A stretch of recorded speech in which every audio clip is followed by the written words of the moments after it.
more specifically from beautiful Danville, Illinois, homeland of the Corellian tradition. And this is Midday with Reverend Don. And as you know, if you follow Midday with Reverend Don, we can talk directly if you enter your comment or question into whatever platform you happen to be watching on, and it will show up here in my chat room, and we can have a lovely conversation, which I'm sure we certainly shall.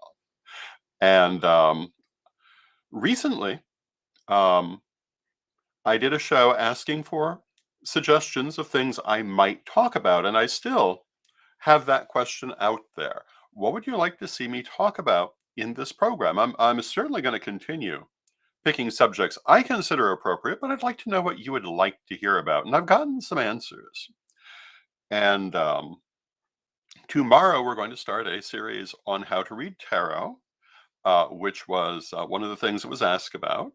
Today we're going to talk about Jupiter retrograde, which was also asked about. We're also going to talk a little bit about retrogrades in general. One of the things you may not realize that I also have in my career as a psychic been an astrologer. At one time I wrote the little astrological guide for Llewellyn back in the early 90s. Hello to Janet in the chat room. So I have a few things I can say about astrology. And I received the following question on Instagram. Good evening, Lord Don. I was just wondering if you might be willing to talk a bit about Jupiter being in retrograde until right around the end of December, and what that might mean for people in an upcoming midday broadcast. I think we all hear a lot about Mercury retrograde, but not the other planets. And when Jupiter goes retrograde, it stays that way for a while. And that question is from Amanda Whaley. And I thought that, yes, we would talk about that. And hello to Othela Jade in the chat room. Hello to Lynn in the chat room. One of the things that happens in astrology is that planets go retrograde at various different times. And a retrograde, if you're not familiar with what a retrograde is, it's an optical illusion in which the planet appears to go backwards in its orbital cycle. That, of course, is not really happening. Orbits always go forward. The planet does not change its direction, but due to the fact that both the Earth and the planet are in constant motion, for our visual experience, it can seem to go backwards. Most people pay most attention to Mercury retrograde, and hello to Deb in the chat room. But in fact, they all go retrograde. Jupiter goes retrograde, Mercury goes retrograde, Venus goes retrograde, Saturn goes retrograde, Mars goes retrograde. All the classic planets have retrogrades that, if you're paying attention to such things, you should pay just as much attention to as any other.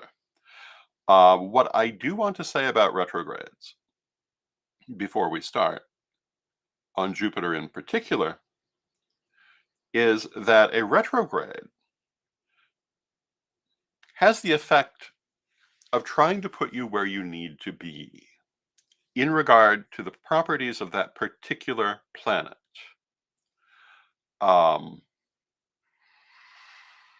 It doesn't have to do with anything else. It has to do with that particular planet and or anything else that's happening with it. And we'll come back to that in a moment. And hello to Rouge Remedies and lovely Balbercourt. It's wonderful to see you both. And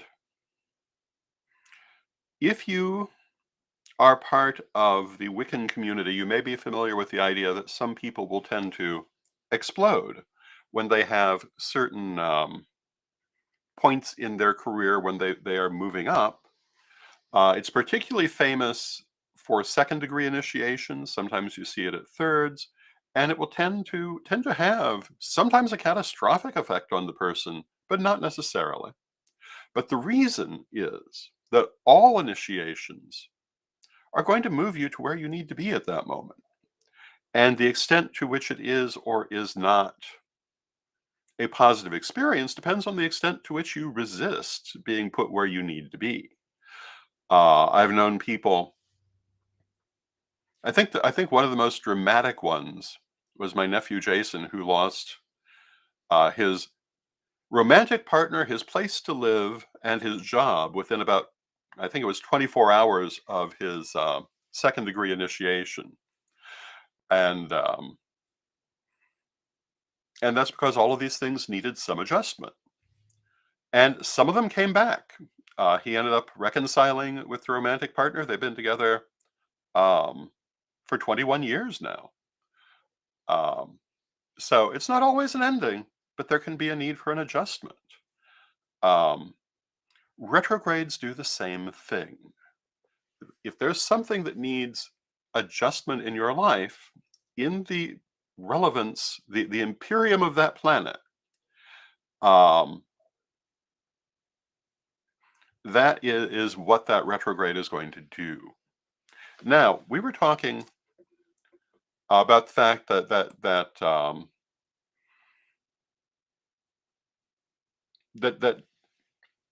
all of these different planets have their retrogrades. Venus goes retrograde, I believe, every 18 months.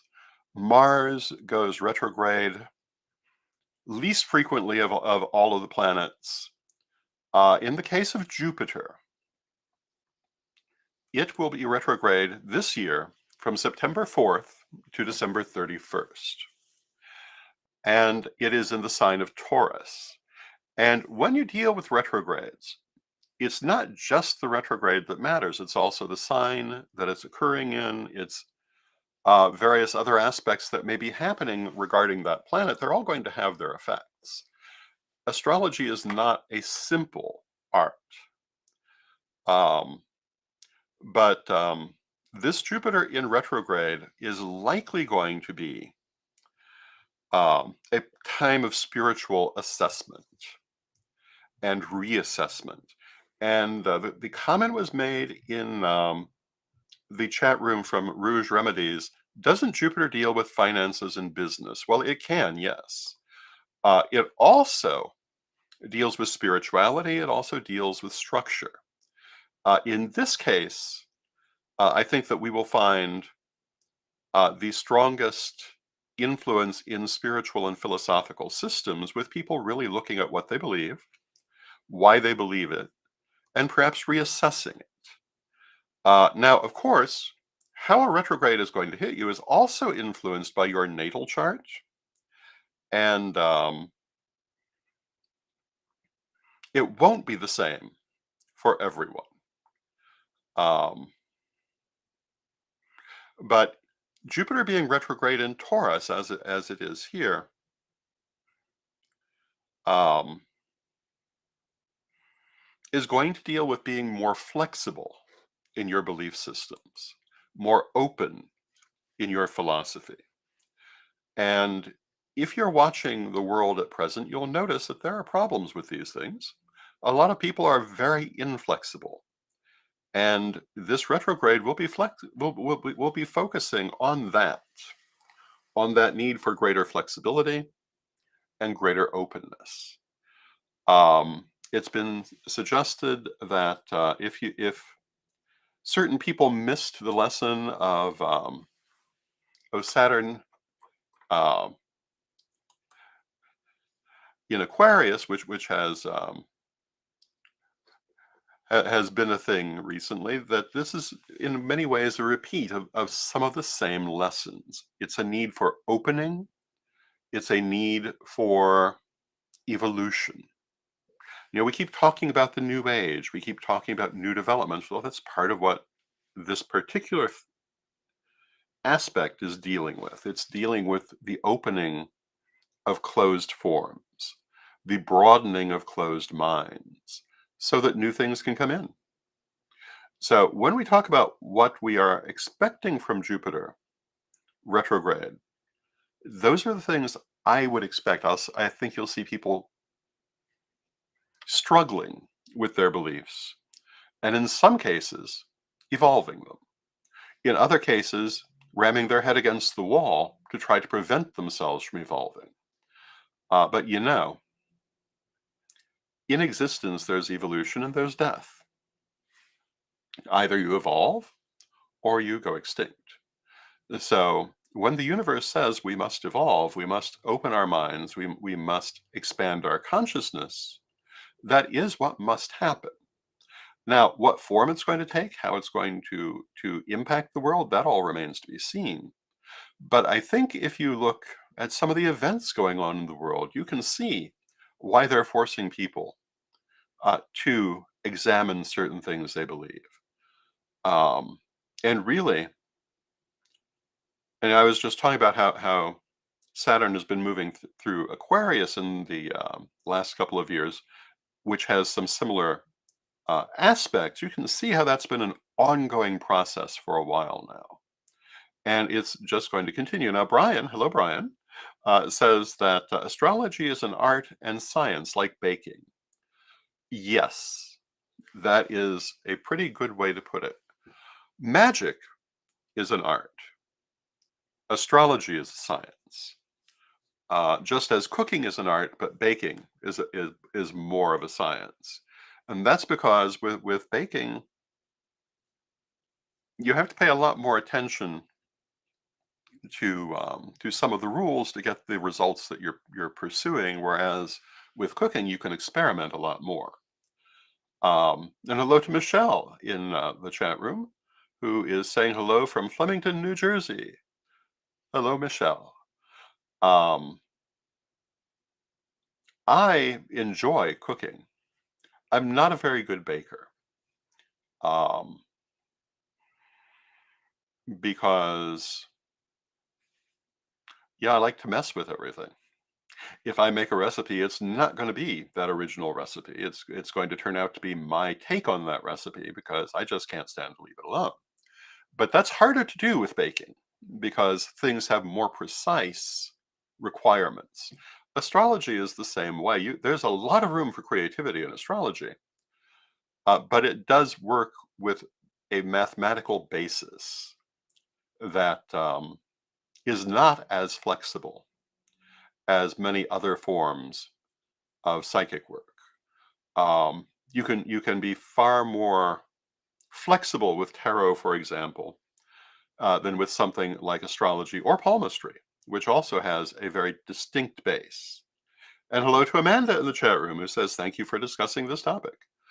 Um, but getting back to Jupiter in retrograde, it is again about confronting our spiritual and philosophical beliefs and evolving them, both as individuals and on a worldly basis. And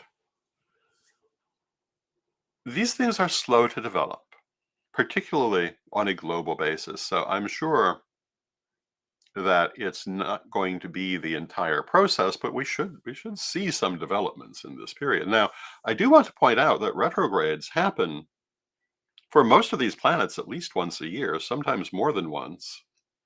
A couple of them a little bit less often, but not terribly less often.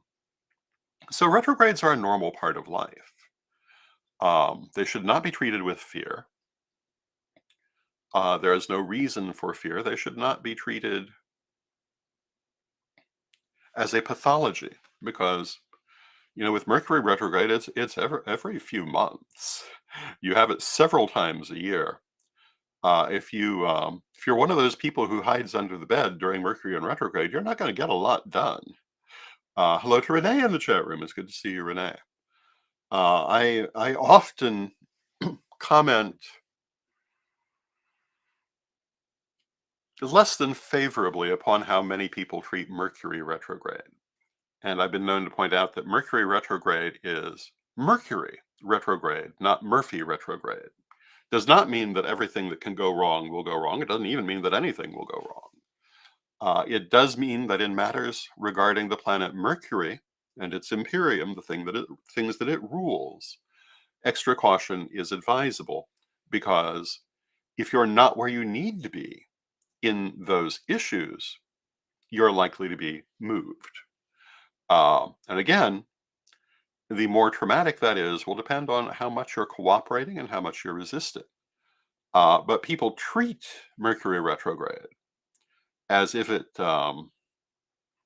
were some kind of cosmic disaster. And they treat it in a superstitious manner. And if you've read my works, you'll know that I am very fond of the saying by Plutarch from his De Superstitione that religious ideas are based on love of deity, and superstition is based on fear of deity. And you can just as easily say love of the universe, fear of the universe, however you want to put it. Um, if you understand what a retrograde is, they actually can be very beneficial. Um, but you must be open and you must be flexible to what is necessary when they occur. And you also have to remember they only affect what they affect. Mercury does not rule everything in the universe. It deals with communication, it can deal with business, it can deal with travel. So it does have a wide imperium. Um, but which of those things um, you want to be cautious of during a Mercury retrograde also depends on what else is going on in that chart. It's not as simple as saying Mercury is retrograde, because we were talking about Jupiter being retrograde in Taurus. Mercury is retrograde somewhere. It has aspects happening to it during that retrograde. It's moving through houses during that retrograde. All of these things influence what's happening. Um, it is not a color by numbers set. And people use it as an excuse for what I think is often bad behavior. Um, Fear of things they don't need to be afraid of, not taking responsibility for things they should be taking responsibility that are not the fault of Mercury retrograde, but are the fault of their not having been sensible during a Mercury retrograde. Um, and I think that the proper thing to do during Mercury retrograde, Jupiter retrograde, Venus retrograde, Mars retrograde, Saturn retrograde, any retrograde, is to simply be sensible and pay attention to what you're doing. And, you really should be doing that all the time, not just in a retrograde. Now, continuing our conversation of retrogrades, there is a huge exception to everything I have just said. And that is because retrogrades happen numerous times. Um, in the case of many of these planets, numerous times in a single year, large numbers of people are born during retrogrades. And if you're born in a retrograde, then it's going to have exactly the opposite effect on you. Another reason that I get so distressed by some of the nonsense I see r- regarding people's attitudes toward Mercury retrograde, because I know a lot of those people were actually born under Mercury retrograde and just don't know it. And in fact, things should be going more easily for them during the retrograde, because if you were born under it, it's when things will be most normal for you. I was born in Saturn retrograde. And so if Saturn happens to be retrograde, the influences of Saturn are going to work better in my life, because that is my natural state. Someone who is born in Mercury retrograde um, is not going to find it a disturbance. They're actually going to find things will be more straightened out for them during that period in things that Mercury rules. But you never hear anyone say this, even though anyone who's a decent astrologer should know this. Um, but that's not the funny paper kind of astrology that many people like to follow. The biggest thing I would say about retrogrades or any aspect of astrology is that, again, it is a science and it has a lot of complexities. And yes, you can follow sun sign astrology and get things from it. I have found sun sign astrology sometimes very helpful. You can follow little bits of astrology and find them helpful to you. Uh, but you need to bear in mind you're only looking at a tiny portion of that picture and not think you're seeing all of it. And this is especially true with something like a retrograde. Um, and I suspect we'll probably talk on some other shows in the future about other aspects of astrology. But I want to thank Amanda for bringing up retrogrades today. And If this were a Mercury retrograde, things you would want to be cautious of if you weren't born under Mercury retrograde would be making sure that you're being sensible in your communications, being careful of contracts, being careful on trips. It's a good time to get lost, particularly if you're prone to that sort of thing. Those are things that Mercury rules. You would not expect it to show up in anything Mercury does not rule. In this current Jupiter retrograde, again, I believe that we're going to find it hitting mostly philosophy and spirituality, but yes, it could hit in business matters. It could potentially hit in financial matters or anything involving growth. Um, a Mercury retrograde is not a good time for things ruled by Mercury unless, again, you're born under it or there are other things going on in that chart. A Jupiter retrograde is not a good time for things ruled by Jupiter unless you were born under a Jupiter retrograde. Um, that also includes government and law. That could also be a place where this may show itself. If we look around the world today, you'll see a lot of things happening in terms of international law, alliances between governments, attitudes toward governments, all of which we would expect to be influenced by a Jupiter retrograde. And in turn, these are influenced by philosophy and religion and spirituality, also part of that Jupiter structure. And as we go forward toward the end of the year, as I recall, it ends on, I believe, December 18th. As we go forward toward the winter solstice, which will be right around then, we're going to see a lot more on these fronts. Some of which, because people are notoriously unwilling to move in these matters, may be quite catastrophic, may be quite shocking in some quarters, and also might not be. It all depends on how people react.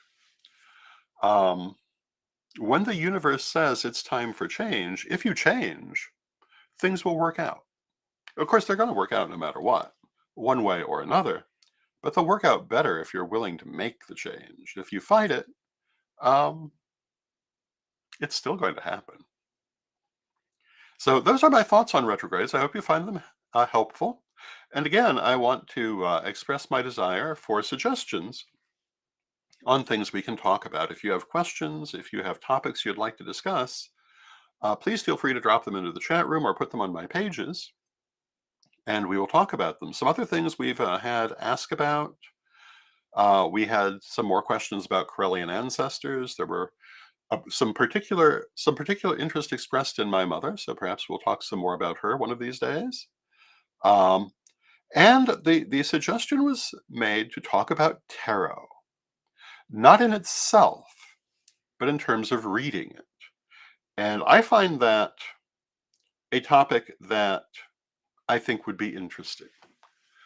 As you know, I'm one of the teachers at Psychic Academy and also at Becoming Witch College.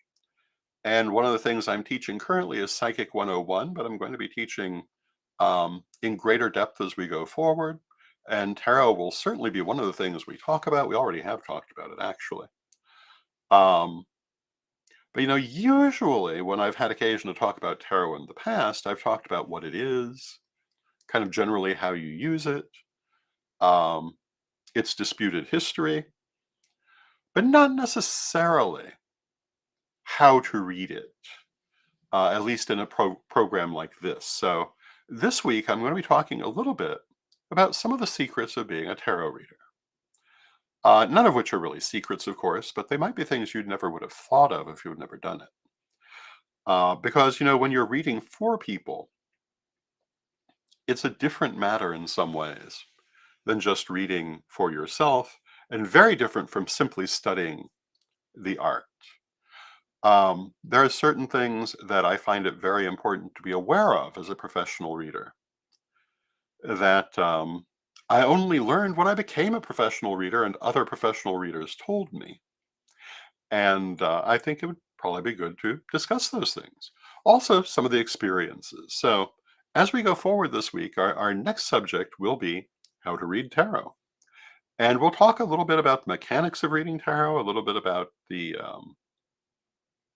I guess I'll break down and say the ethics of reading tarot because it's a professional matter. I generally am not fond of the term ethics. I think that it's often used in ways that are not constructive. I generally prefer the term morals, but in a professional situation, I would agree that ethics is the right term.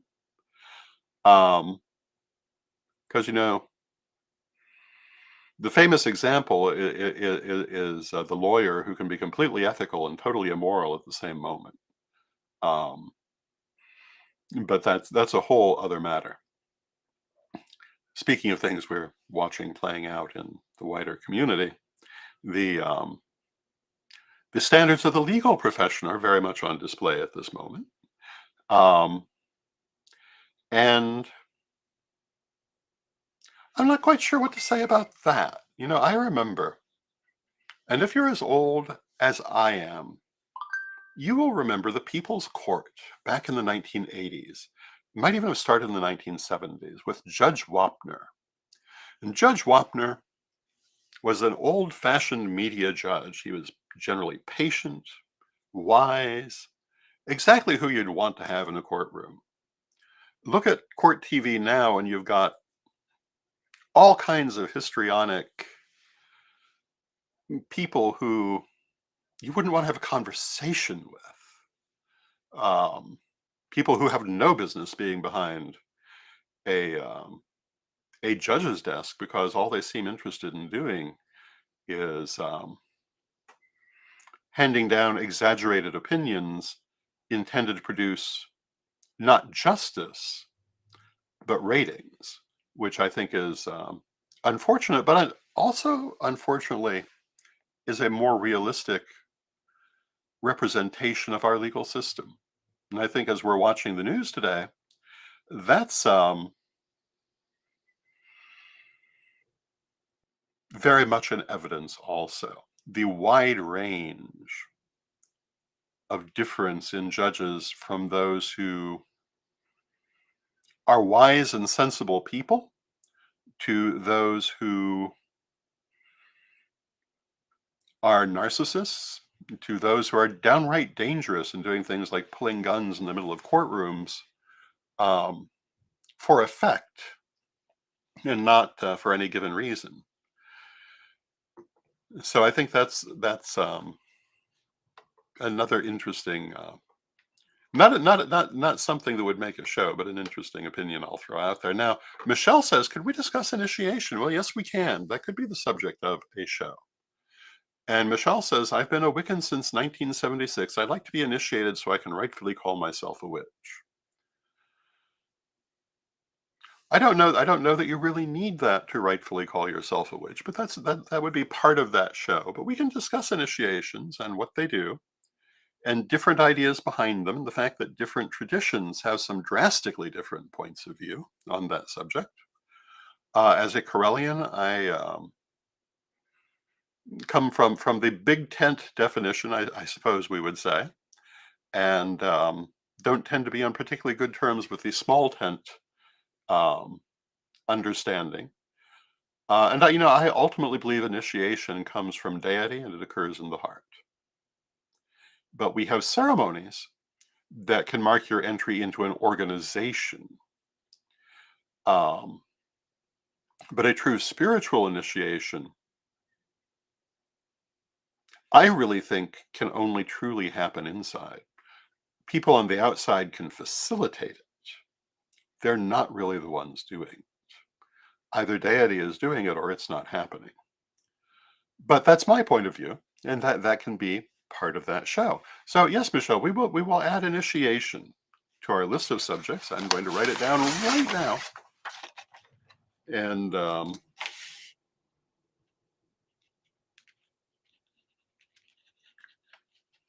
we will also talk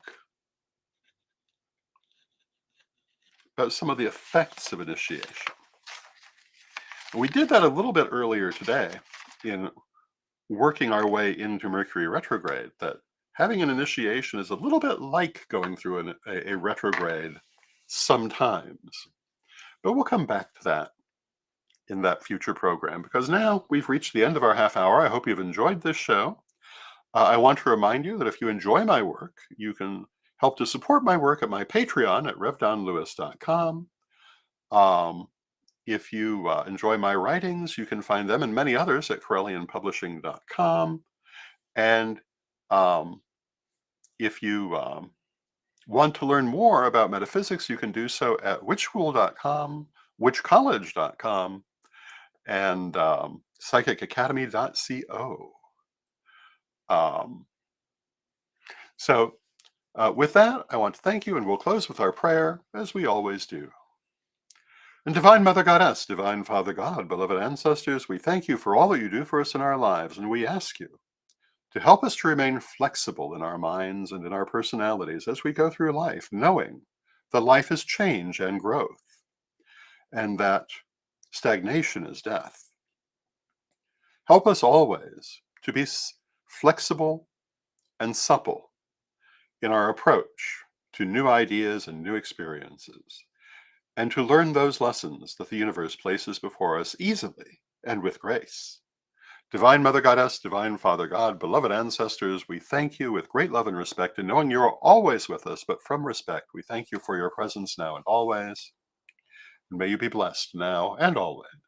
And may you be blessed now and always. Thank you for watching, and I will see you again tomorrow.